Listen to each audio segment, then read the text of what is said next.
नाजरीन, ज़्यादातर sky diver ज़मीन से 3 या 4 किलोमीटर ऊपर उड़ने वाले हवाई जहाज़ से छलांग लगाते हैं। मगर ज़रा सोचिए कि अगर आप बैनुल अक़वामी खलाई स्टेशन से छलांग लगाएं तो क्या होगा। अगरचे आपने आयरन मैन को फ़िल्मों में इस बुलंदी तक जाते देखा होगा, लेकिन अगर आपके पास वैसा हाई टेक सूट ना हो तो क्या होगा। आज की इस वीडियो में हम इसी सवाल का जवाब दे रहे हैं। अगर आप मुख्तलिफ साइंसी, तारीख़ी और इल्मी मौज़ूआत पर सोचते हैं और मज़ीद जानने का तजस्सुस रखते हैं तो सब्सक्राइब कीजिए हमारा चैनल और बेल आइकन दबाइए ताकि इन मौज़ूआत पर तैयार की गई हमारी वीडियोज़ आपको फ़ौरी मिल सकें।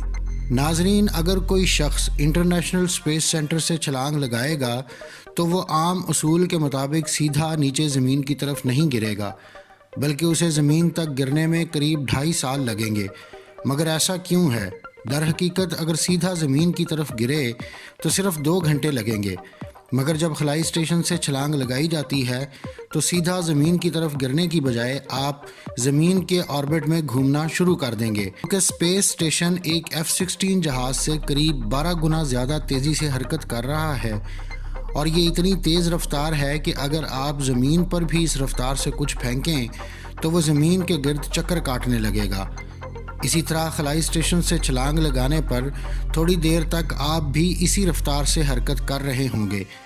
थोड़ी देर इसलिए कि अगरचे स्पेस स्टेशन इंतहाई बुलंदी पर है, मगर यहाँ भी ये फ़िज़ा की इंतहाई पतली तय की रगड़ का सामना करता है, जिसकी वजह से इसकी रफ्तार कम होती रहती है। और फिर इसी रफ्तार और बुलंदी को कायम रखने के लिए खलाई स्टेशन में मौजूद इंजन्स को इस्तेमाल किया जाता है, जिससे ये स्टेशन फिर अपनी मुकर्ररा बुलंदी और रफ्तार तक पहुंच जाता है।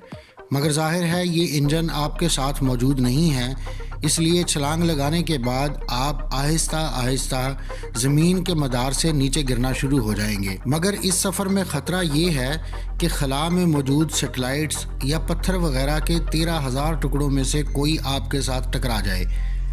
अब आप ज़मीन के गिर्द किसी सेटेलाइट की तरह घूम रहे हैं और हर चक्कर में आहिस्ता आहिस्ता ज़मीन के करीब हो रहे हैं, मगर इस तरह आपको ज़मीन तक पहुंचने में 2.5 साल लगेंगे, क्योंकि चीनी खलाई स्टेशन को इसी तरह से मदार से ज़मीन पर गिरने में करीब 2 साल लगे। और चूँकि खलाई स्टेशन इससे भी ज़्यादा बुलंदी पर है तो अंदाज़ा है कि वहाँ से छलांग लगाने पर आपको ज़मीन तक पहुँचने में करीब 2.5 साल लगेंगे। मगर इस लंबे टाइम के अलावा भी एक और मसला है, और वो है इंतहाई तेज़ रफ्तार। जब एक जेट की रफ्तार से 12 गुना तेज़ आप फ़िज़ा में दाखिल होंगे तो आपको करीब 8G की ग्रेविटेशनल फ़ोर्स का सामना होगा। इस रफ्तार पर आपका सारा खून पैरों की तरफ आ जाएगा और ब्रेन को खून न मिलने की वजह से आप बेहोश हो जाएंगे। हाँ, अगर आप एक तरबियत याफ्ता लड़ाका पायलट हैं जो 5G तक का मुकाबला करने के लिए तरबियत हासिल करते हैं तो आप होश में तो होंगे, मगर इस सुपरसोनिक रफ्तार पर अगर आपने पैराशूट खोला तो उसके चीथड़े उड़ जाएंगे। और चूँकि हर एक्शन का रिएक्शन होता है तो इससे आपके जिस्म को भी शदीद झटका लगेगा। और अगर आप पैराशूट नहीं खोल रहे तो हवा से रगड़ खाने की वजह से दर्जा हरारत इंतहाई बढ़ जाएगा और आवाज़ की रफ्तार से कई गुना ज़्यादा रफ्तार पर हवा की इस रगड़ से दर्जा हरारत 1650 सेंटीग्रेड तक जा सकता है। और नाजरीन, ये वो दर्जा हरारत है जिस पर लोहा भी पिघल जाता है, यानी अगर आपने आयरन मैन वाला सूट भी पहना हुआ है तो वो भी पिघल जाएगा। 2014 में एलन एस्टस ने प्रेशराइज्ड स्पेस सूट पहनकर इंतहाई बुलंदी से छलांग लगाई थी, और पैराशूट खोलने से पहले उनकी रफ्तार आवाज़ की रफ्तार से ज़्यादा हो चुकी थी।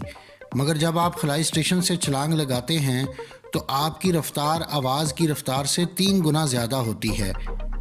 मगर फिर भी अगर आप आयरन मैन जैसे किसी सूट की मदद से इन सब मराहिल को अबूर कर चुके हैं तो अब वक्त है पैराशूट खोलने का और ज़मीन पर बाहिफाजत उतरने का।